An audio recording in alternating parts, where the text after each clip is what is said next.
Welcome to DM of the Mists, covering all things Curse of Strahd and Ravenloft. I like to do monster suggestion videos for adding monsters to a Curse of Strahd or Ravenloft game. A while back I did one about 15 monsters you can have from Tome of Beast by Corbo Press. Really enjoyed that one actually. There's a great source, not just Ravenloft, but loads of great monsters in there. I recently bought Monsters of Drakenheim, so that's going to be a video coming up. And I also got Mordenkainen's Fiendish Folio, Volume 1. The reason I got this is because I'm running the Shadowlands at the moment in my home game. And from the source I'm using, I'll talk more about this in an upcoming video, there's a fog giant in one of the areas of the Shadowlands called Nidala. Fog giants are like fallen cloud giants. And I was going to use a cloud giant stat block or something similar when I actually found that there was an official 5th edition fog giant stat block in Mordenkainen's Fiendish Folio. So I decided to get it. It's $10, which I feel like is a lot for just 17 monsters. But, there are some sources that are probably, twice, 3 times that, but you get hundreds of monsters for your bang for your buck.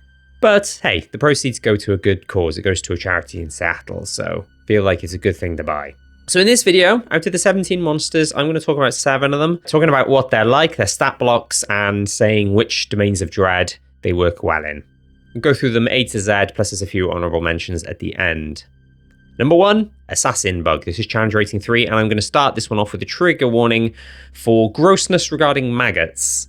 They kind of do the thing that Slardy do with the Slard tadpoles, or as I like to call them, Slardpoles. They lay eggs in a body that can then hatch. And whereas Slardpoles kind of feel a bit like alien, and it's, it's still gross that something bursts out of your body kind of thing, but it's kind of cool. This is just gross because it's like insects and maggots and The stat block is pretty simplistic. It's got a bite that can poison and paralyze the target if they fail a con save. And it's got an, how do you pronounce this? Ovipositor, which injects 1d3 assassin bug eggs, which hatch into maggots, and the target takes 1d6 piercing damage from each maggot each round. And there's ways, it explains ways that they can be cured of the maggots. And if the target's reduced to 0 HP, they die, and a few days later, the maggots become bugs in their own right. Which domain of dread would this work well in? I immediately thought of Rishamelo, if that's how that's pronounced, which is the sort of domain with were-rats and the plague. I can just see it being an added complication of the plague, these giant bugs and flies that are flying around. And maggots seem to go hand in hand with that. Number 2. Eye of Fear and Flame. Gotta say as well, all the art in this is black and white sort of 2nd edition style drawings. It's really cool. This is challenge rating 9, and this is an undead, and the lore says that they force people to do evil deeds or kill them if they refuse. And they have in their eye sockets a red gem and a black gem. The stat block, they are immune to turn undead. That's always nice. They have spells including Detect Thoughts and True Seeing. And it's multi-attack, as it can do claw attacks, plus it can do eye rays from both this Eye of Fear and Eye of Flame. The Eye of Fear can potentially frighten people, and the Eye of Flame is 8d10 fire damage, so sort of like Fireball, but targeted on one person, not area of effect. Which domain of dread? Wasn't sure about this one, but then I thought of Darkon, because Darkon is kind of like the domain of all undead. And I can just see this kind of going around one of the cities, like terrorizing people. I think it would fit really well. Number 3, Fog Giants, as mentioned in the intro, sort of like fallen cloud giants, and these are challenge rating 11. The stat block, I love this. They ignore effects of fog cloud. So that means they can see clearly through fog cloud, whereas other people are affected by the fact that fog clouds heavily obscure an area. So got a heck of a sort of battle advantage there. Also has Detect Magic and Light at will, and Featherfall and Misty Step it can cast 3 times a day. And it casts Fog Cloud as part of its multi-attack. That's cool. So it's almost got this constant Fog Cloud going unless it loses concentration when it's attacked between its turns. It can do 2 Greatsword attacks with a plus 12 to hit and 66 plus 8 slashing damage. That's 6d6, not 66. 6d6 plus 8 slashing damage. That's big. And if people are heavily obscured and can't see him, he's doing those rolls with advantage. So imagine a crit with 12d6 plus 8. That's brutal. Can't wait for my players to face one of these. And rechargeability Corpetti Tyrant means he can force a minion to make a melee attack with a reaction. Which domain? I said it before, Nidala in the Shadowlands. In the information I'm borrowing from, which I'll talk more about in the video, but I'll talk about it now. It's Quatharaven 31, I believe. There's 2 Ravenloft fans who've kind of expanded on the Shadowlands. And in Nidala, which is one of the 3 areas of the Shadowlands, there is a fog giant called Durvaskar, who is currently terrorizing and bullying a goblinoid camp to do his bidding. Number 4, Forlarren. These are challenge rating 3, and these are fiend-like fae. They're corrupted satyrs. The lore for them says that an archdevil from the Nine Hells was trying to court a mighty fae to lure the fae into giving their soul away. It failed, but the archdevil still managed to corrupt the fae's troop of satyrs, warping them and twisting them into Forlarren. Stat block, they have lots of spells, including Expeditious Retreat, False Life, Aid, Misty Step, Heal, and Heat Metal, and a few others. Could be a good support character if you ally with one of these. Multi-attack is either 2 claws and 1 gore attack, or 3 chromatic ray attacks, and the chromatic ray attacks do a mix of lightning, fire, and cold damage. That's quite interesting. Which Domain of Dread? I thought of the Carnival. The whole thing about Zybilna sends evil fae to attack the Carnival. And what's cool here is, so Zybilna is an archfey and sends fae to attack the Carnival, but Isolde at the Carnival thinks that it's the Caller who's responsible, and the Caller's the Fiend. Now, my players have seen this happen a few times, and I actually said at one point, are you sure the Caller is the one sending these monsters? Because they're all fae, and, you know, surely an archfey is sending these? So they kind of figured it out. But you could sort of send a misdirect to your players by having these Forlarren, because they are kind of fiend-like fae, or fae that have a tie to the Nine Hells and fiends. So it could be one that kind of makes them think, oh, maybe the Caller is sending these. I did, by the way, a video where I talk about fae monsters that could work well as harassing and attacking the Carnival, if you want to check that out. Number 5, Khargra, if that's how that's pronounced. They're only challenge rating an 8th. They are elementals that devour any metals they encounter, preferably refined and crafted metals over, for example, raw veins of ore. So they want to eat a constructed iron sword, not an iron ore vein and iron mine. Stat block, Iron Scent. They can scent the location of ferrous metal within 30 feet. Their bite does piercing damage plus, and I'm going to read directly from the stat block. If the target is wearing metal armor or carrying a metal shield, the Khargra attaches to the armor or shield. While attached, the Khargra doesn't attack. Instead, at the start of each of the Khargra's turns, roll a d20. On a 10 or higher, the armor or shield takes a permanent and cumulative -1 penalty to the AC it offers. Armor reduced to an AC of 10 or a shield that drops to a bonus of 0 is destroyed.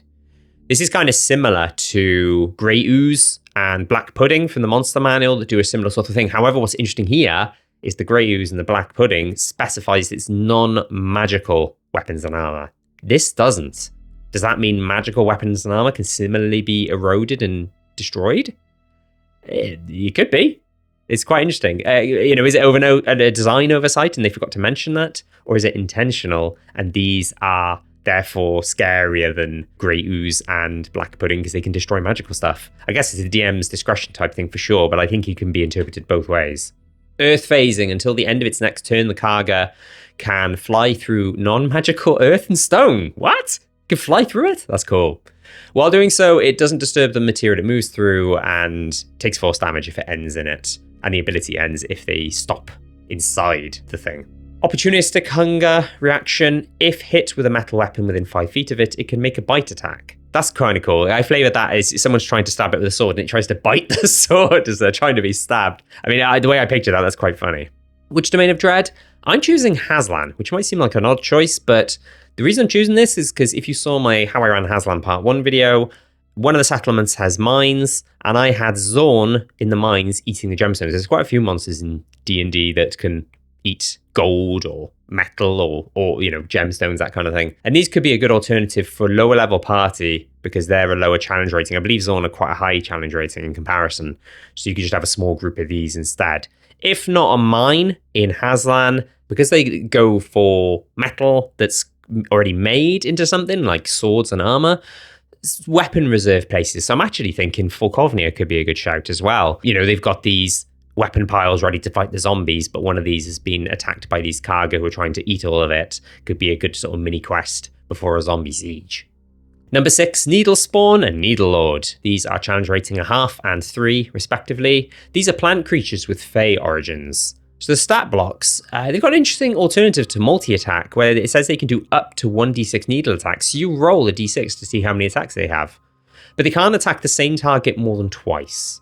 But they could attack up to 6 people at once, potentially. And it also says they don't suffer disadvantage on ranged attacks of somebody within 5 feet of them, unless that person's incapacitated, which is interesting. I guess if they're lying on the floor, it's harder for them to hit them.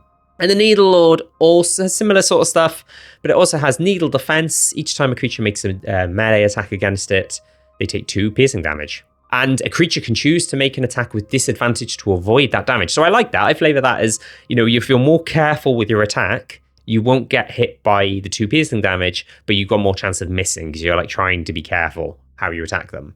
And they can also do 2 Raking Vine attacks, which grapple the target, and they take piercing damage at the start of their turns while grappled.